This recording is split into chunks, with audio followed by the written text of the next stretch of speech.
En développement personnel, on parle beaucoup d'estime de soi. C'est difficile de trouver des éléments très concrets pour vraiment augmenter l'estime de soi. Et du coup, c'est ce qu'on va voir aujourd'hui. Comment est-ce que tu peux vraiment prendre conscience de ta valeur et comment est-ce que tu peux ne plus avoir peur de qui tu es?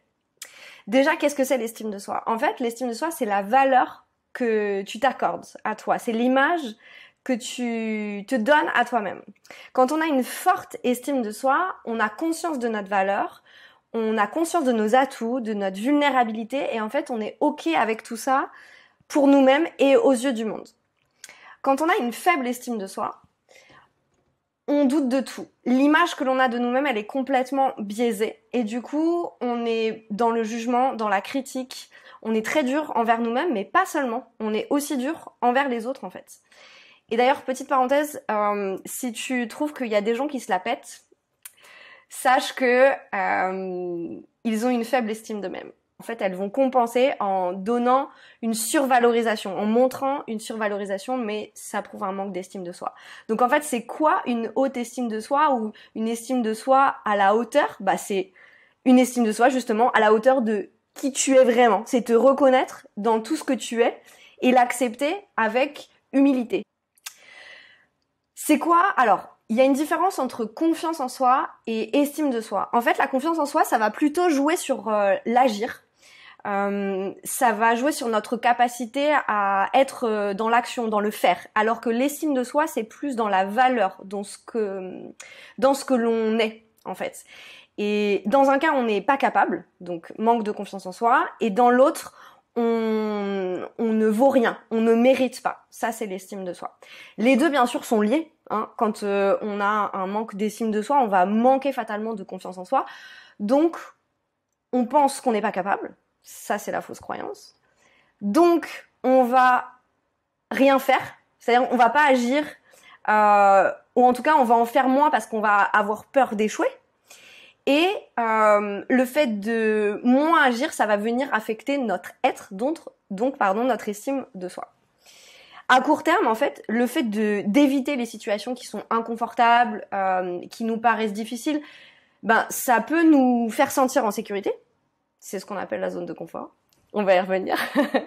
Mais en fait, à long terme, ça va se retourner contre nous parce que ça renforce la fausse croyance selon laquelle on n'est pas capable et on ne vaut rien et on ne vaut pas la peine d'avoir une vie bien meilleure que celle qu'on a aujourd'hui. Donc cette zone de confort sur laquelle je vais revenir largement dans une vidéo en détail, en fait, elle nous fait éviter par tous les moyens de passer à l'action véritablement, tout en nous donnant l'impression d'avancer. Si tu as déjà assisté à une de mes masterclass, j'en parle quand je raconte le début de prise de conscience des problématiques que j'avais à régler et le fait que j'ai fait beaucoup d'erreurs en me mentant à moi-même et en faisant comme si j'avançais alors qu'en fait j'avançais pas. C'est la zone de confort. D'où ça vient le manque d'estime de soi? Alors si tu fais un peu de développement personnel, tu sais, ça vient de l'enfance. Ça peut venir, même si on a eu les parents les plus formidables du monde, ça vient de nos parents, de l'école, de l'entourage de manière générale. On va aller chercher là-dedans tous les schémas de notre vie qu'on va reproduire. Au long de notre vie, on est confronté à des situations qui, en fait, j'en ai parlé dans une autre vidéo, qui, en fait, nous confortent dans nos propres croyances, qu'elles soient vraies ou fausses, qu'elles soient bienveillantes ou non envers nous-mêmes. Donc, si on pense qu'on est nul, on va se confronter tout au long de notre vie à des situations dans lesquelles on va se sentir nul. Et typiquement, dans les relations amoureuses, si on pense ne pas mériter une relation qui nous épanouisse réellement, si on pense ne pas valoir la peine, on va tomber sur des partenaires qui vont pas s'engager avec nous. Voilà. Donc, et puis ça va nous conforter dans le fait que on ne mérite pas d'avoir des personnes qui s'engagent avec nous, en fait. Et au-delà des relations amoureuses, le manque d'estime de soi, il a un impact extrêmement puissant et il peut avoir un impact néfaste sur toute notre vie, en fait, jusqu'à notre santé même. Donc c'est important de s'en occuper. Il y a même, on peut même compenser le manque d'estime de soi par la consommation, que ce soit la clope, la drogue, ça peut être aussi les relations d'un soir, enfin bon, il y a tellement de choses qui jouent que c'est nécessaire de faire quelque chose. Quand on est dans la dépendance affective, d'autant plus parce que le manque d'estime de soi, c'est le cœur vraiment de notre problématique. Et en fait, on a l'impression de pas avoir de valeur, donc on a l'impression de pas être assez. Et du coup, qu'est-ce qu'on va faire pour compenser? On va être trop, on va trop donner. On va essayer de tout offrir. La bonne nouvelle, c'est que déjà, c'est pas une fatalité. Et en plus, on peut inverser en fait la tendance. On peut rentrer au contraire dans un cercle vertueux dans lequel, quand on a pris conscience de notre valeur, on va se sentir plus en sécurité et du coup, on va moins avoir besoin des autres en fait pour combler un vide. Ce vide, en fait, il va se remplir petit à petit de nous-mêmes et de notre estime de nous. Alors, comment on fait, justement?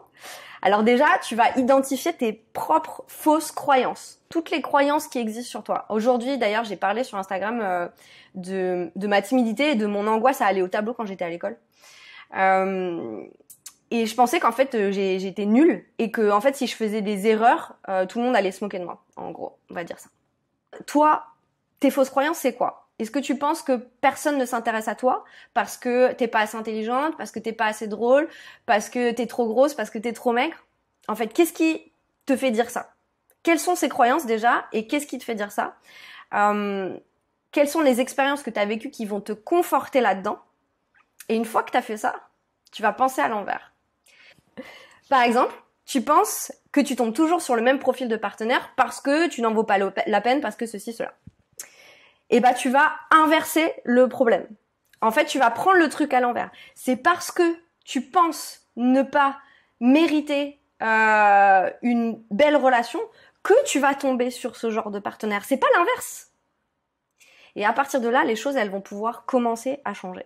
En fait, quand tu vas commencer à prendre conscience de tes croyances et que tu vas réaliser d'où elles viennent, que tu vas pouvoir observer les schémas répétitifs, c'est là que le travail de libération émotionnelle, il va pouvoir commencer. Alors, il vaut mieux éviter de le faire seul, tu as besoin d'être accompagné pour ça, mais c'est là que ça va vraiment démarrer et que ta nouvelle vie, elle va prendre forme. Voilà. Donc tu vas noter toutes ces croyances par écrit et tu vas aussi noter tout ce qui peut les remettre en question. C'est-à-dire, moi par exemple, je pensais du coup ne pas être capable de parler en public, ne pas avoir le charisme pour m'exprimer de cette façon, et je suis devenue prof de yoga. Mais parce que le yoga c'était ma vie et c'est ma vie et que en fait c'était une évidence. Donc j'ai même pas pensé à ce côté où il fallait que je m'expose aux autres. Et je suis même allée plus loin, j'ai donné un cours un jour sur le parvis de la Défense, sur une scène à 200 personnes. On est dans l'action, on est dans la matière, dans quelque chose qui est venu contrecarrer ma fausse croyance selon laquelle j'étais incapable de faire ça et selon laquelle je ne pouvais pas et je ne valais pas la peine. Voilà, donc il y a forcément des événements dans ta vie, des personnes qui vont venir te faire douter de ces croyances négatives, en fait, qui vont te faire prendre conscience, par exemple, si tu penses ne pas mériter d'être aimé pour ce que tu es, il y a forcément des gens autour de toi qui te connaissent, en fait, et qui te connaissent en profondeur. Et ces personnes, elles t'aiment, en fait. Donc ça existe. Je vais te donner un challenge, un vrai challenge, qui va avoir un impact double sur ton estime de toi.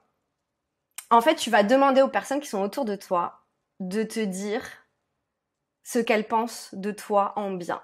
Tout le bien, 2, 3, 10, 50 qualités, valeurs, toutes les choses qu'elles aiment chez toi. Pourquoi ça a un impact double? Parce que, tu sais, c'est déjà un exercice hyper difficile quand on n'a pas beaucoup d'estime de soi de demander quelque chose aux autres, peu importe quoi. Mais là, en plus, tu peux te confronter à cette peur de te dire les autres vont penser que je cherche à me faire mousser.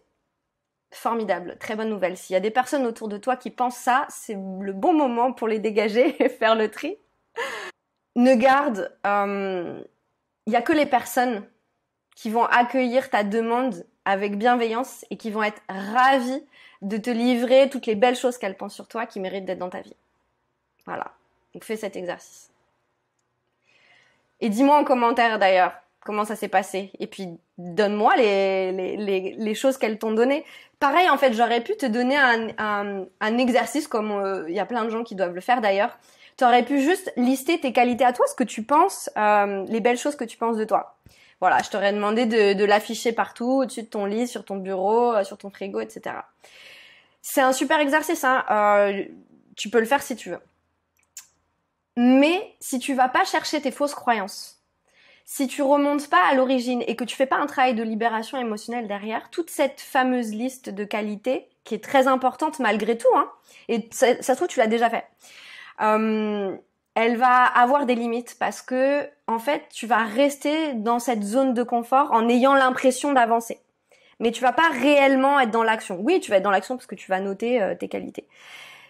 Mais là, les exercices que je te demande, ils sont le challenge en l'occurrence et celui d'aller chercher ces schémas, c'est plus profond. Ça va chercher un peu plus en profondeur. Et la différence entre les deux, c'est que c'est pour ça que souvent, quand on est en dépendance affective, on a des hauts et des bas d'estime de soi. Parce que on a du mal à maintenir cette constance parce que on a l'impression d'avancer, mais en fait pas vraiment. On peut faire, je sais pas moi, du magnétisme, de l'hypnose, du psy. Donc on a l'impression d'avancer, mais en fait on va pas chercher en profondeur.